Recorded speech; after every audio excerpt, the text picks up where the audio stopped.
Olá a todos, sejam muito bem-vindos a mais um vídeo aqui do nosso canal, Direito de Família de Alta Complexidade. Meu nome é Daniel Pacheco, advogado especialista em Direito de Família e Sucessões, e hoje, meus amigos, venho aqui fazer um vídeo, até mesmo num formato um pouco diferente, para trazer um assunto extremamente relevante para vocês. Vou falar pontualmente de uma decisão, de um caso em que nós aqui do escritório Seller e Pacheco atuamos, tivemos uma importante vitória que abriu um precedente bem importante.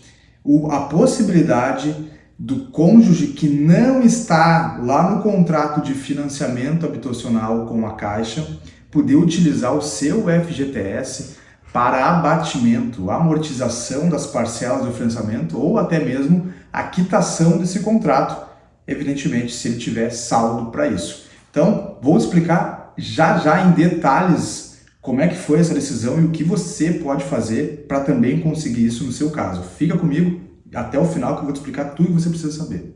Meus amigos, repercutiu, como vocês podem ver aqui no canto da tela, num importante portal de notícias jurídicas essa semana, uma decisão do TRF4, Tribunal Regional Federal, aqui da 4ª Região de Justiça Gaúcha de Porto Alegre, num caso de nossa representação aqui do escritório Seller e Pacheco, onde nós conseguimos fazer com que a Caixa Econômica fosse condenada a ter que liberar a verba de FGTS do marido que não estava no contrato de financiamento habitacional, que a esposa celebrou antes mesmo de casar com ele.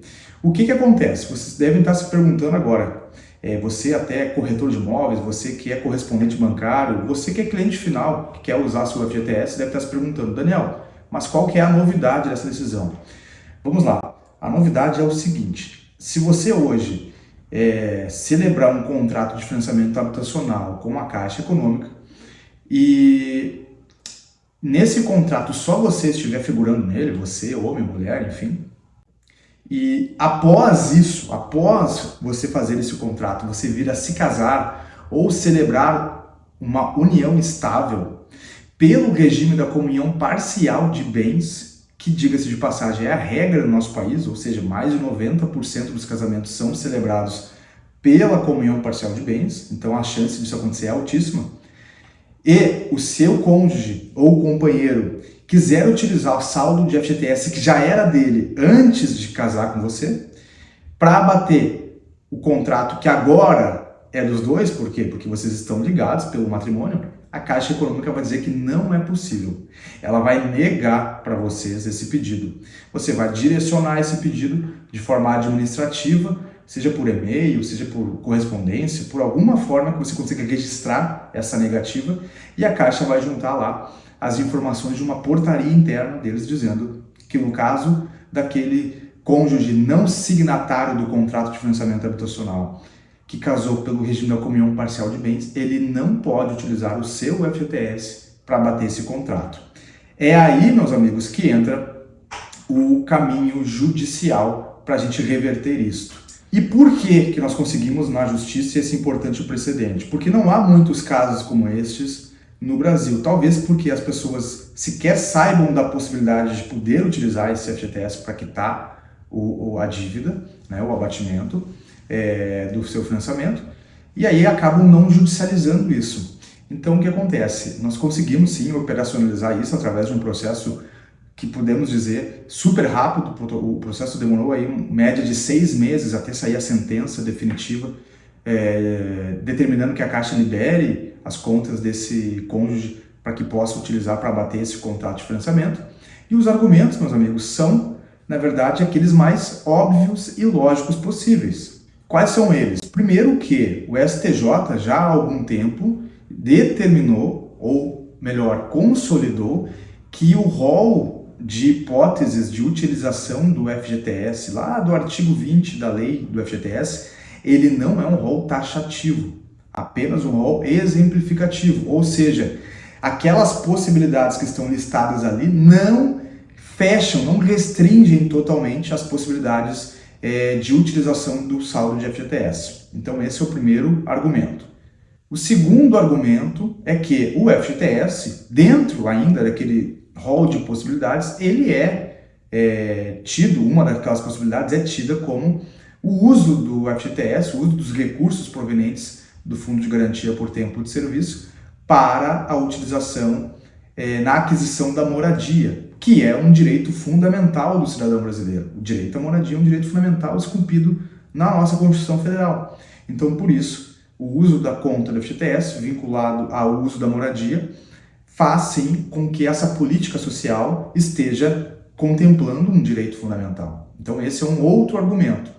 E o terceiro argumento, que é o mais óbvio, por assim dizer, é que, e aonde que entra o direito de família? Entra justamente neste ponto.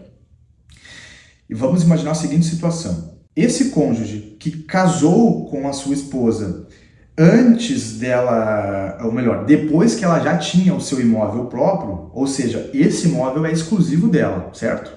Ela adquiriu um imóvel financiado apenas em nome dela. Ele casou com ela em regime de comunhão parcial de bens. Vocês que nos acompanham aqui no canal já sabem que esse imóvel ele não se comunica na partilha de bens. Esse imóvel é só dela. Mas, meus amigos, em caso de imóvel financiado, nós vamos ter, na eventualidade de um divórcio, a divisão sim, do relativo às parcelas daquele financiamento que foram pagas no curso do relacionamento, seja do casamento ou da união estável. Então vamos lá, vamos supor uma situação aqui, que essa esposa, que essa companheira, celebrou um contrato com a Caixa para financiamento habitacional e já tinha pago 5 anos de financiamento. Seu financiamento são 30 anos. E ela casou lá no 5º ano. Ficou casada por mais 10 anos pelo regime da comunhão parcial de bens. E aí veio a se divorciar. O que nós vamos levar para a partilha de bens? Nós não vamos levar o imóvel para a partilha de bens, porque o imóvel já era dela. Mas nós vamos levar para a partilha de bens aquele valor relativo a 10 anos, aqui no meu exemplo, pagos durante o curso do casamento ou da união estável. Então, por uma questão até lógica, se já que durante o casamento há a comunicabilidade dessas parcelas pagas entre o casal e a presunção aqui é de esforço comum, como diz a lei, por que impedir que o cônjuge que quer utilizar o seu próprio FGTS não possa utilizar para abater a dívida de um imóvel comprado antes do casamento ou antes da união estável, sendo que ele, mesmo que não viesse a contribuir com nada durante o relacionamento, ele ainda assim teria direito a uma indenização relativa às parcelas pagas naquele período. Então esse argumento foi um argumento realmente central da nossa tese, o que nos possibilitou a vitória em primeira instância nesse caso. Meus amigos, espero que vocês tenham gostado desse vídeo aqui bem resumido, direto ao ponto, inclusive no nosso novo escritório, nosso novo cenário, onde a gente está ainda em fases de testes, de adaptação. E fiquem conosco, se inscrevam aqui no canal, a gente está voltando com tudo aqui, toda semana conteúdos novos, relevantes aqui no mundo do direito de família e sucessões, e eu aguardo vocês. Qualquer dúvida, estou deixando aqui o WhatsApp do escritório, podem escanear o texto que está na tela e entrem em contato direto conosco, vai ser um grande prazer poder ajudar todos vocês. Um forte abraço!